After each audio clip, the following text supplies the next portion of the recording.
Now for a review of what's making the headlines in the papers this morning, let's bring in a RISE analyst, Dr. Constance Ikoku. Good morning, Dr. Constance. Good morning, Charles. How are you today?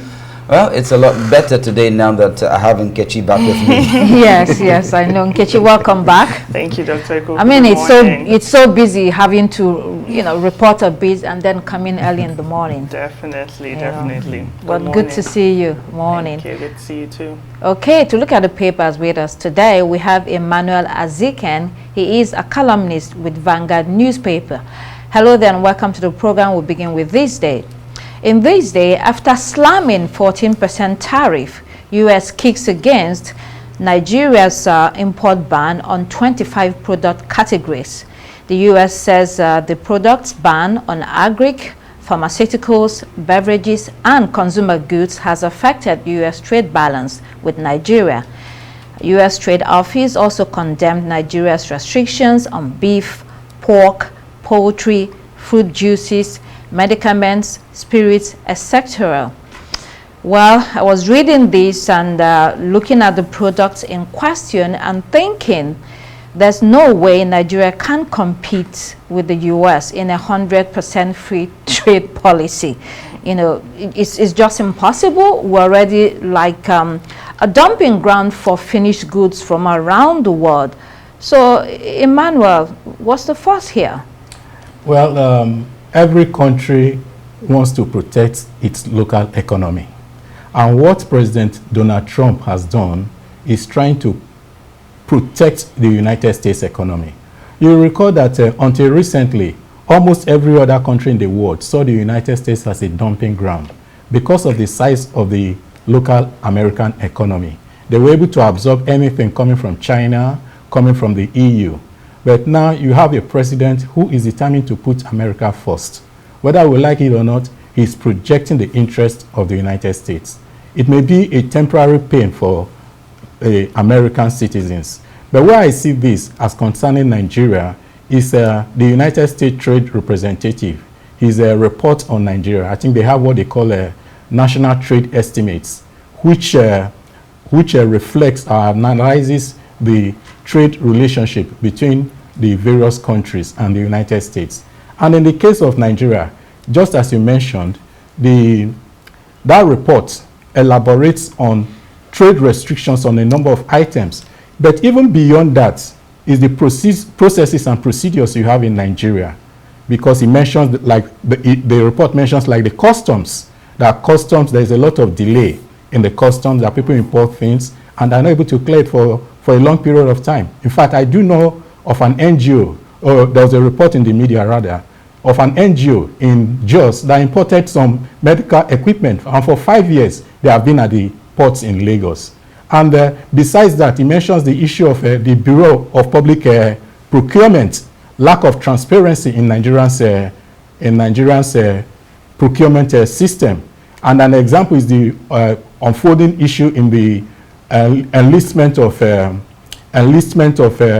not pre-shipment agents, because we do know there are reports now in the newspapers that pre-shipment agents were enlisted without due process, without going through the Bureau of Public Procurement, and these are issues that have been mentioned by that report. I mean, delay in the ports is one thing. Then the other, importing beef, pork, poultry, fruit juices from the US. These are things that we can easily produce in the country. So, I mean, they are trying to protect their interests. Nigeria should also try to protect its interests. And I mean, the whole world trades in the US dollar. It is the biggest economy in the world. So what are we talking about? In case you want to say exactly. These import bans were designed to protect local industries, to boost agriculture, manufacturing, self-sufficiency. So it's basically a thing of Nigerian protectionism for its state and America protectionism for its state. When America does it, it's a smart policy. Yeah. When Nigeria is doing it, they're saying that it's a trade barrier. And they're accusing Nigeria of creating these trade barriers while simultaneously slapping tariffs on the whole world, basically. So I don't know how Nigeria will navigate this. They also spoke about Nigeria's foreign exchange controls and how that also is restrictive So it's just a lot of discussions that need to go ahead when it comes to what's going on around the world. I think the world is changing. Right. We're seeing this whole, we have to protect our own, and we're seeing the outcome of that, the backlash from that, and I think it's just a learning curve for a lot of countries. It's all about the protection of selfish national interests in this case, because initially I was thinking it was Donald Trump was slapping blanket tariffs across the world, but the way the American trade representative is putting it, it's like a retaliatory tariff on the part of the United States. But I mean, this has been Nigeria's policy, trying to protect its own local industries, and then, you know, the U.S. as a result slamming 14% tariffs on Nigerian goods. I mean, it's all unfair in this case. We didn't get 104% like China. Well, I think it also indicates the collapse of globalization. Countries are becoming more nationalistic, and that's what's essentially going on. Let's also talk about, in this day, the passing of Pascal Dozie. Briefly, Tinubu industry leaders mourn visionary banker, business icon Pascal Dozie. Dozie died a day before his 86th birthday.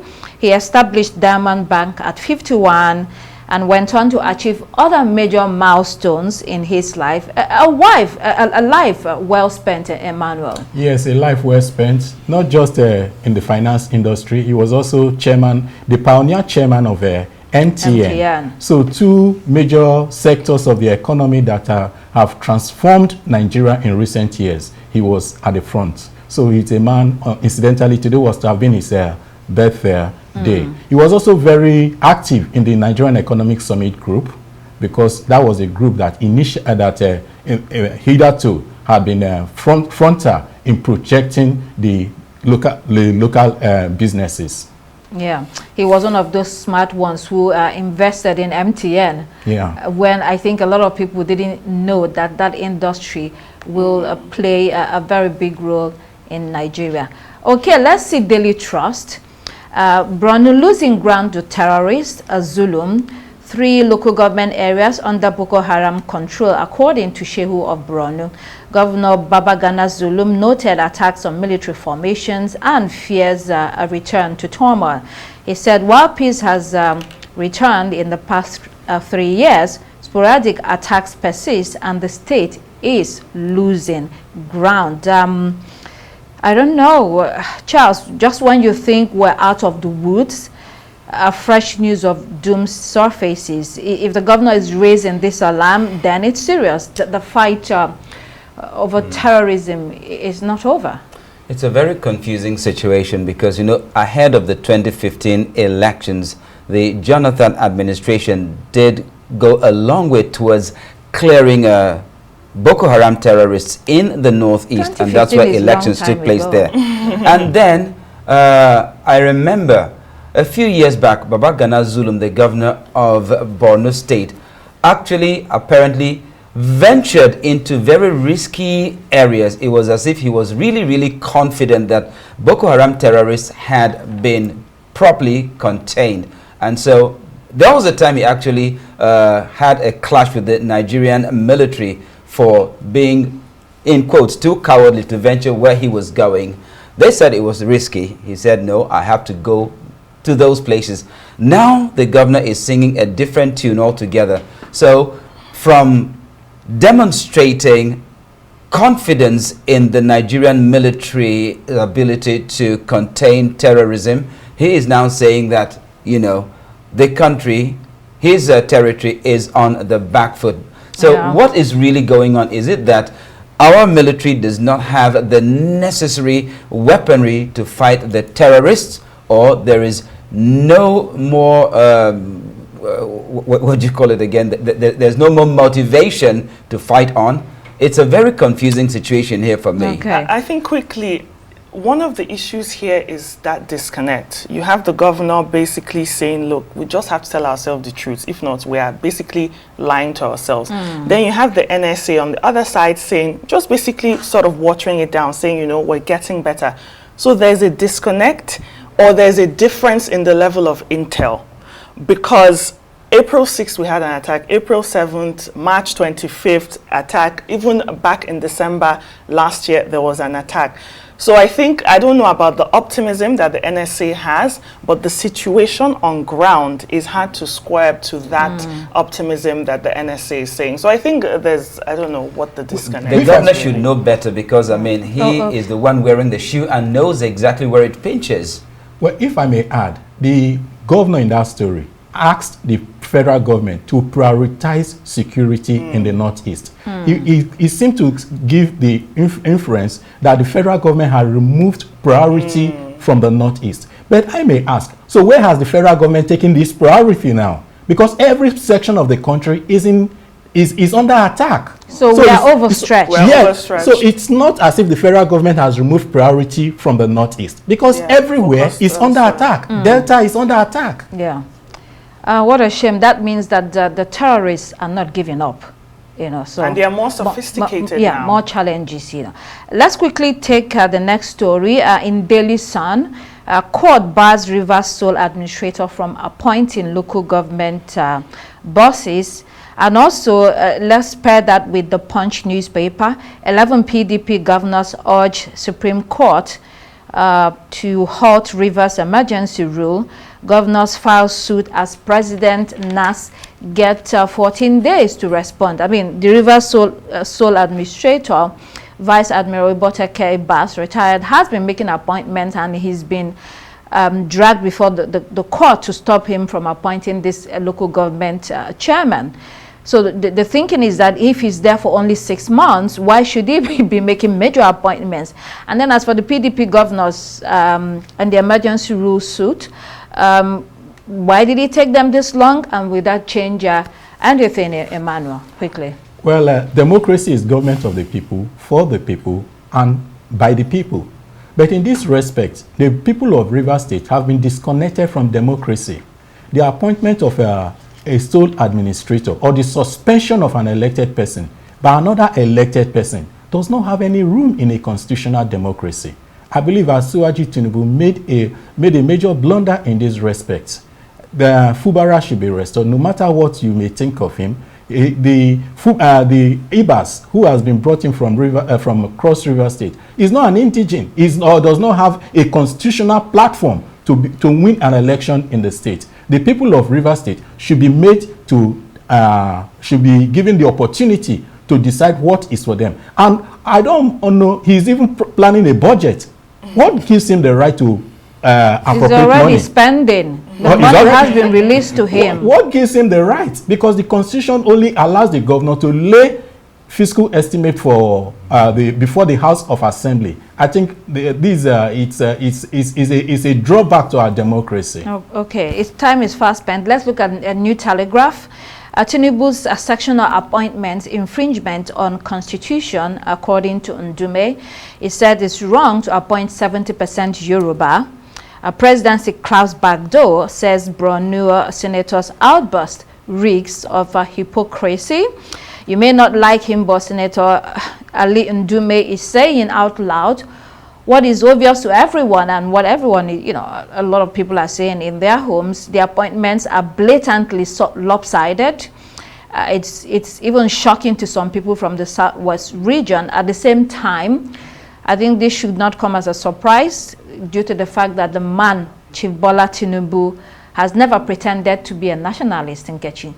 I mean, I don't have much to say on this. When Nigerians elected a president who ran on a Milokan, you take what you get. Yeah. However, it's important for people who are in the same party, in the ruling party, to actually come out and say these are the things that are not right, or talk about what they don't agree with the government. We're seeing some of that in America with Elon Musk saying, look, some things that Navarro is doing he doesn't agree with, blah, blah, blah. So I think it's important to not only have the opposition speaking against things that they don't believe that the government is doing, but it's also important to see someone who is in the party, no matter if they want to say it's hypocrisy. It's just important to see that voice coming from within the party, APC. But isn't this an APC thing, though? Because, Charles, when you look at when President Muhammadu Buhari of the APC as well was president, the appointments were also shamelessly lopsided as well. And people like Aline Dume and high-profile Northerners kept quiet. There was deafening silence. And so now we're here. That's the point I was actually going to make, that I'm very sure every president from whatever region would actually go for people they know. No, not really. Sorry. Not really. Obasanjo was not president. Obasanjo was not like that. Hold on a second. You know, in Buhari's first tenure, there appeared to be a balance. However, the First Lady at that time did claim that most of the president's appointments were people he did not know. So in his second term, he actually set out to correct that, and the appointments were people he probably knew. That's why I'm trying to make the point that probably the people the president is appointing are the ones he knows and the ones he can work with. That's why, you know, I raised that point. Of course, it's definitely very, very subjective in this case. But like Buhari, like Tinubu. Well, that's a very weak, Emmanuel, hold on. That's a very weak point, because the president cannot know everybody. You're a president, so you have to, you know, reach out to appoint other people. Yes, Emmanuel. There's a difference between President Buhari's nepotism and President Tinubu's nepotism. President Buhari was nepotistic towards the whole north. He included Kanuri, Fulani, and others from the north.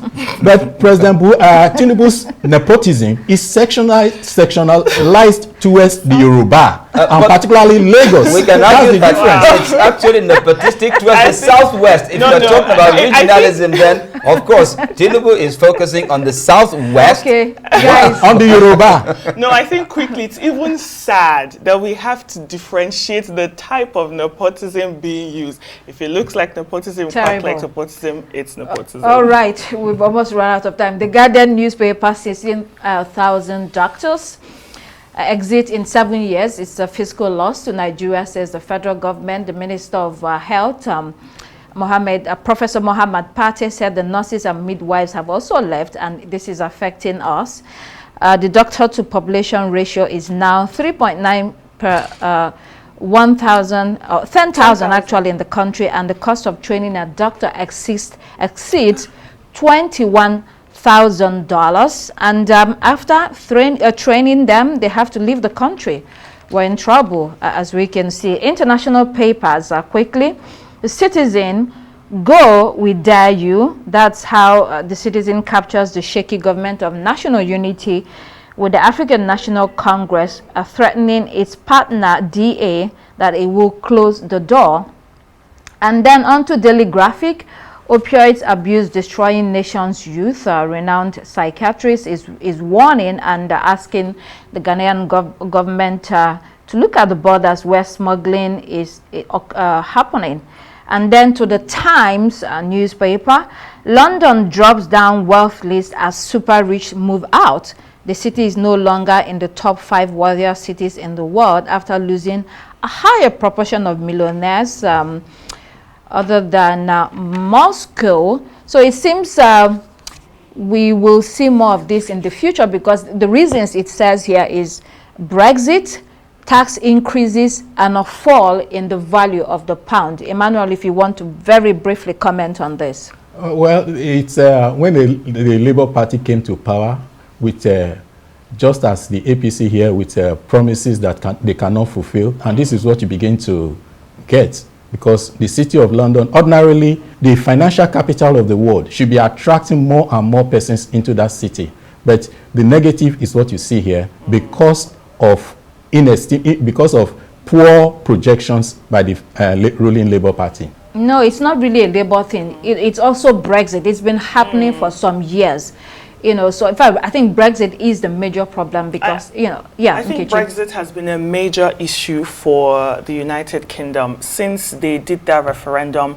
They've just, it's a bit like they're confused, because they've been with the EU for a long time. A lot of policies that they've worked with is intertwined with the EU. And I think these people are relocating to places that have a lot less taxes as well, and St. Kitts, UAE, and things like that. So it's a whole lot, but the crux of the matter is Brexit. And you know, Britain is an island. with the EU, you have a bigger market. You know, you can't just, cocoon yourself in one place, and that's what's happening. And lastly, a Daily Telegraph, we didn't get to discuss this.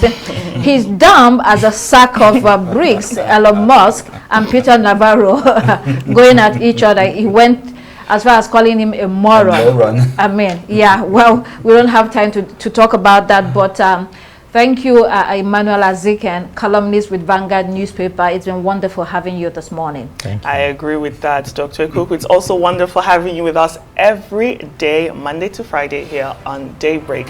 Thank you so much, Dr. Ikuku. That's all we have the time for here on Daybreak. I am Nkechi Nana. Please do keep it here on Arise News. I'm Charles Eruka. The morning show is up next.